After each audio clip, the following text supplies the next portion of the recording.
Hello and welcome to the video. My name is Justin and I'm all about worship guitar. Today we're looking at the Donner Arena 2000 and how I would approach creating tones on this device. So a few things to note, all these are touch enabled as are the labels on the bottom here. You can press this and this will bring up the various effects. You tap it on and tap it on and off, just like that. And if you ever get lost in the system, just press the home button on the top left hand corner right here as such. You can access the tuner from here, or very importantly, to access the tuner quickly, just press and hold the preset button and you get to the tuner engaged as well. Press to get back out. When the LED is white, it corresponds to the pedal being in preset mode. So this is currently in preset A, preset B, preset C. And if you want to bank up, bank down, it is, you press these two buttons together to bank up to the next bank. And you press any of the presets to enable that particular bank. Let's go back to praise. Now, what I found a bit frustrating is that whenever I reach over to adjust the output to the front of house, I have sometimes accidentally pressed these buttons underneath it, like the compressor and the FXA slot. So just be very careful, angle your wrist slightly so that you avoid having your thumbs touch against the labels at the bottom there. Again, if you are lost, top left-hand corner, home button gets you back to your main screen. I found the main screen to be helpful because the editor doesn't show you the input-output levels here. If I just play something here,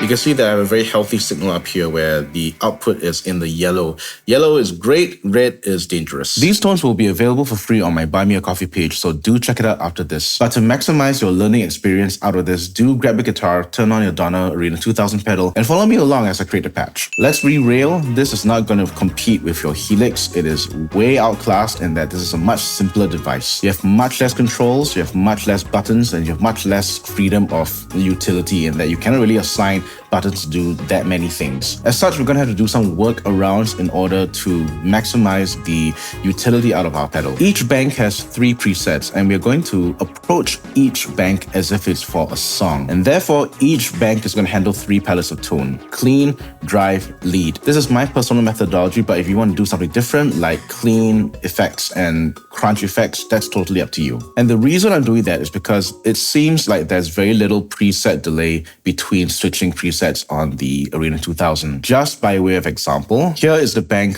for my basic sounds, which I'm going to just toggle the presets, right?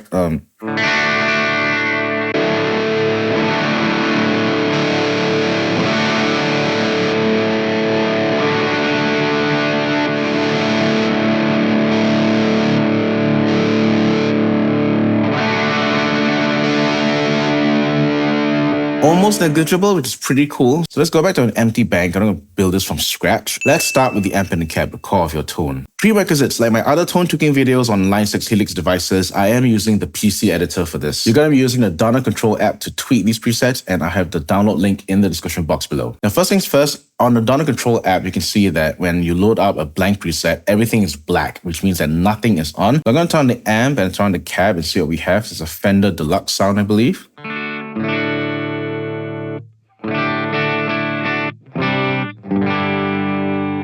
Not bad actually, but because we want it to be a AC style amp, let's go to the AC15, which is my favorite sound actually, of the AC stuff. Fun fact, I used to own an AC15 and it was the amp that I regret selling. Let's go with the Vox 2x12. First up, I'm going to change the microphone from what do I have here? Let's go with the Royal 121. That's my favorite microphone. This tells me the mic position relative to the center. So I think 0 means that it's dead center. And as you move from left to right, this will shift the microphone from left to right respectively, I think, if I have it this way.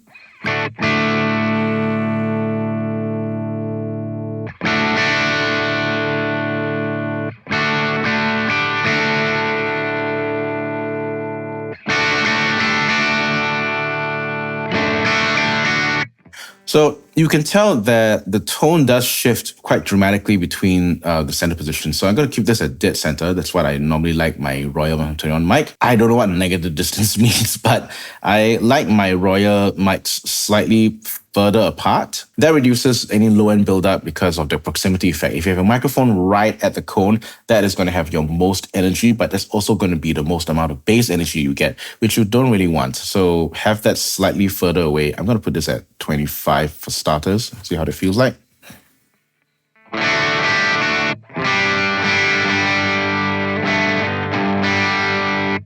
Okay, sure. Why not? I'm going to low pass this. Oh yeah, by the way, you can't double tap a parameter and key in a number that yourself. You need to click and drag this virtual encoder, which I'm not a big fan of. So let's keep it at 11K. I'm going to high pass this at 110 hertz for starters. Okay, some nomenclature clarification. A high pass filter is your low cut control, and your low pass filter is a high cut control. Low cut meaning that whatever is lower than this frequency you cut off, that's high passing. And for low passing, whatever high cut you set at, which you want to cut off any frequency from, let's say 11K onwards, that's a low pass filter. Just for the few of you who use NiceX devices and trying to figure out why is it called high pass and low pass, that's the reason why. On to the amp. I want the compressor to not work so hard, so I'm going to bring this up to slightly more gained up. Strangely enough, this does not have a cut control, so I'm assuming maybe the middle of the treble is going to be your cut control.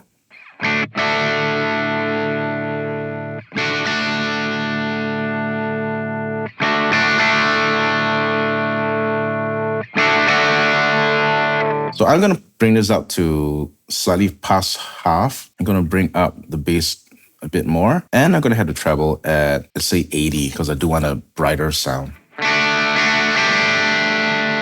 You can tell it's quite bright now.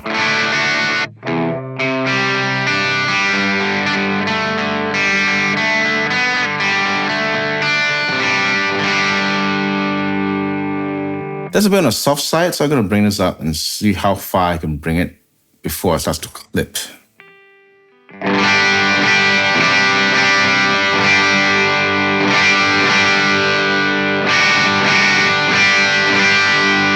You can check your input-output levels on the physical pedal, which is very handy to see if you're going to be clipping. You don't want to crank this amp too high at first, because once you start stacking delay and reverb, it is going to jump your volume quite a fair bit. Now, can I move this? Yes, you can. All right. Now, I'm going to do a trick. I'm going to bring this EQ to the front before the amplifiers, and then I am going to have a brownie curve EQ so that I can start boosting. Let's see, 3, 4, and 5. Now, when I engage this, I should have a bit of a drive boost.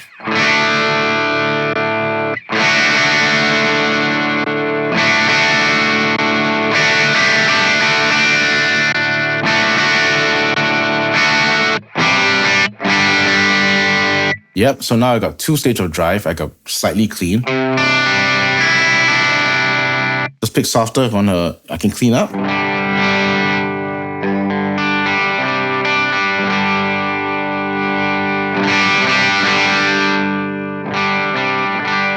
This is wild to me. I belong to the era of multi-effects that was like, in the 2000s where I couldn't use the guitar volume to clean up at all. So this to me is insane.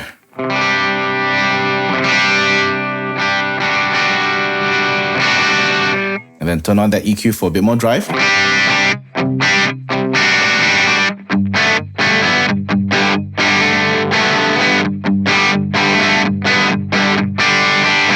Let's turn our attention to the noise gate. Noise gate, I'm going to bring this up to the front, which you might be a little bit surprised at, but that's how the Line 6 ecosystem is like. The noise gate is right in front of the signal chain, and I believe that is a gentler, non-obtrusive way of using the noise gate. If you put the noise gate in like behind the cab or the end of the chain, it's going to feel heavy-handed, even with the same settings.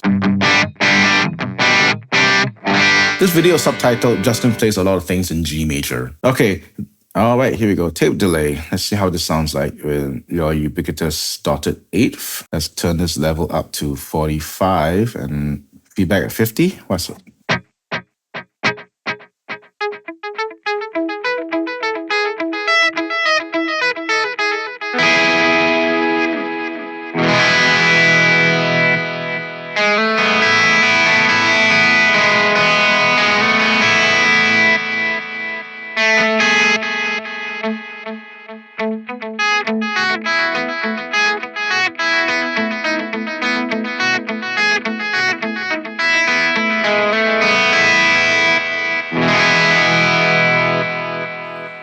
Pretty cool sound. Ping pong delay. What do I have here? If I set this to, can I set this to dotted? Oh wait, let's set it to quarter notes first. Okay, it ping pongs eighth notes. Dotted eighth here. What I get?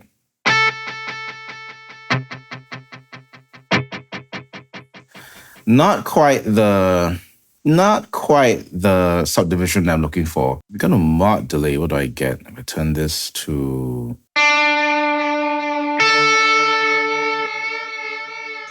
Yikes. That's a little bit too seasick for my liking, so I'm gonna go back to something simpler like a tape delay. Reverb. Let's turn this on.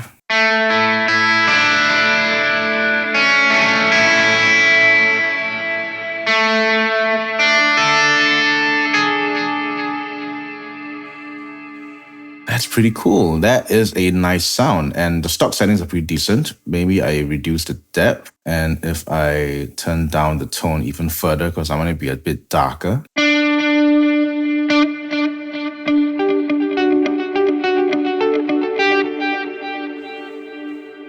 Something lighter. The only parameter that can be changed with typing in something is the BPM.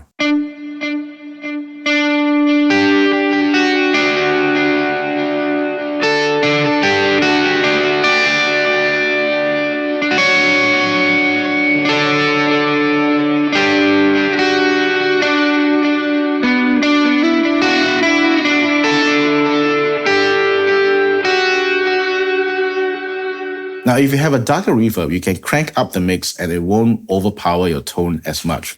If, on the other hand, if making a brighter reverb, you're going to hear that it is a much more overbearing sound.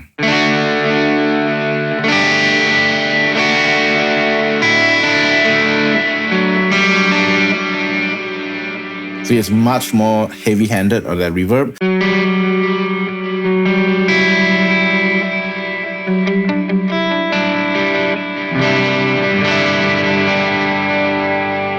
This is starting to sound quite P&W already. Now let's try the Dyna Comp and see whether that will satisfy our compressor needs.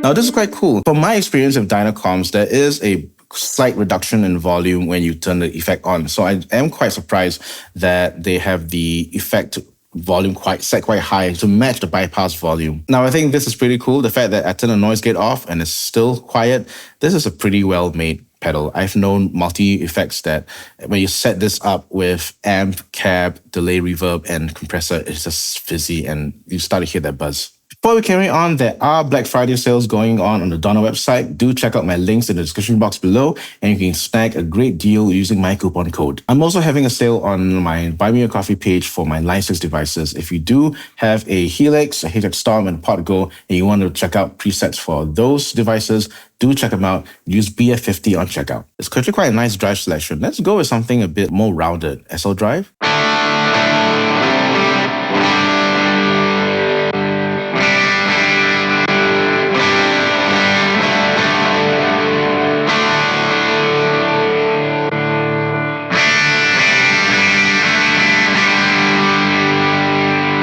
Yeah, the Timmy drive is a bit on the bright side, and even if I turn the tone down, I'm not sure if that brightness is going to go away. Yeah, it's a bit too bright now. I'm going to go with the SL drive. I do like how this sounds like. Turn up the volume. What do I get?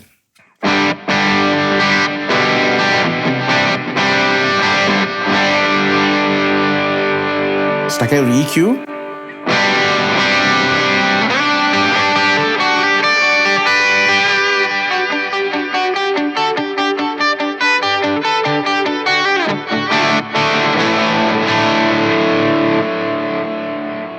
That was a segue of many keys. Let's move the EQ up.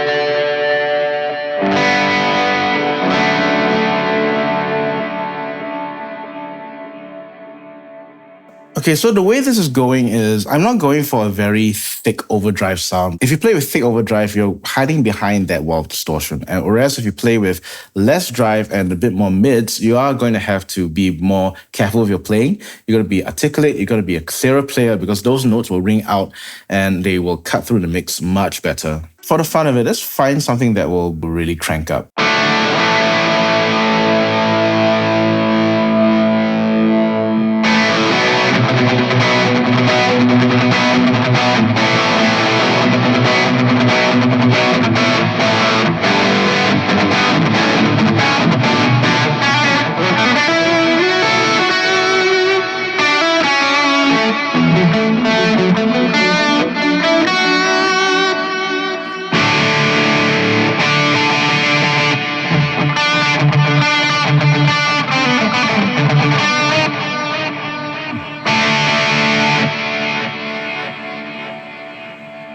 I think the drives are quite mild, and that's because it is expecting the amplifiers to do the bulk of that distortion. So if you do want a early Planet Shakers kind of distorted sound, you might gotta try a Marshall sound out for that. But for now, I'll stick to SL drive because I did like that Marshall crunch, and we'll stick to these settings, which is pretty dimed actually, but it's quite mild in all seriousness.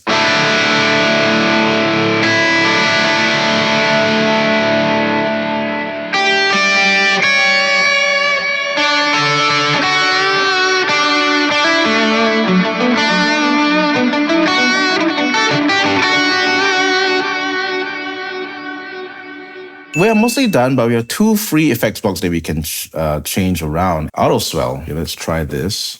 If I bring down the attack and I turn up the sensitivity.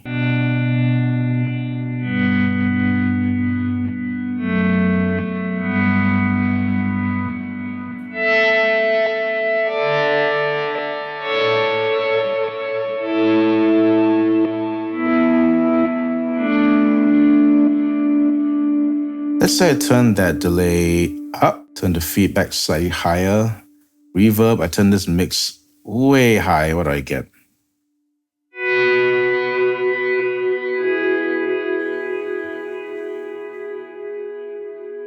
Let's turn the effect up.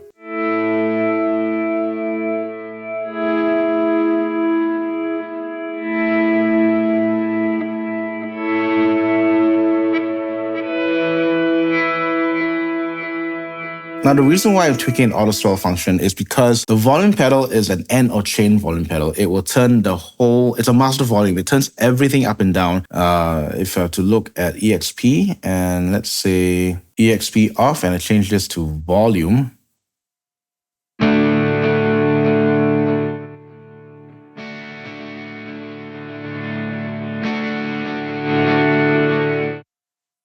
Yep, it's a end or chain volume. There's no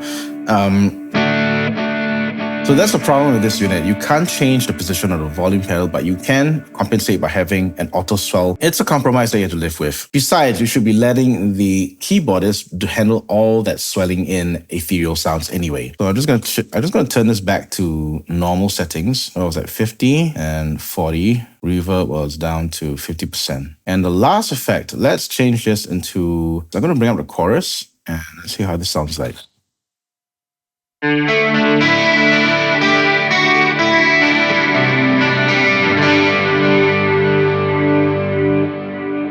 Stop setting sounds pretty cool to me, so let's keep it at that. So how do I plan my presets? On every bank, I've got 3 states of effects. This goes from clean to drive, which turns on a drive, and lead, which turns on, I think this is a clean boost. Is that a clean boost? FXB is, yes, it is a clean boost. And then it's a matter of having a road mapping on song and figuring out at which part of the songs do I need specific effects. I always go on the B preset for praise because I start out with this sound.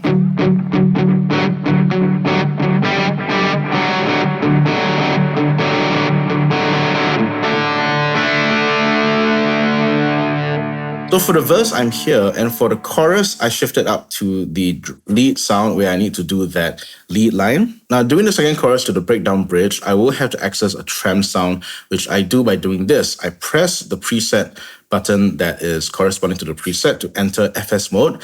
And in FS mode, I've mapped this to FXA, which is a trem sound. So I go from...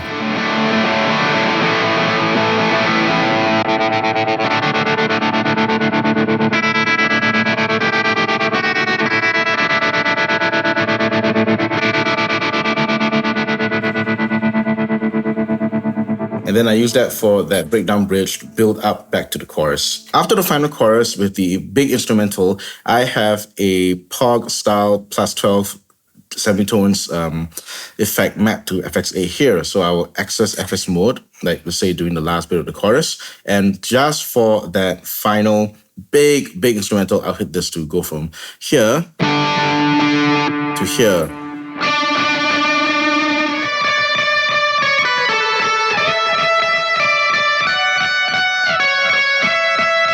And we're done with the song, bank up to the next song. Thank you for watching, and how do you feel? This is my way of setting up presets on Adana Arena 2000.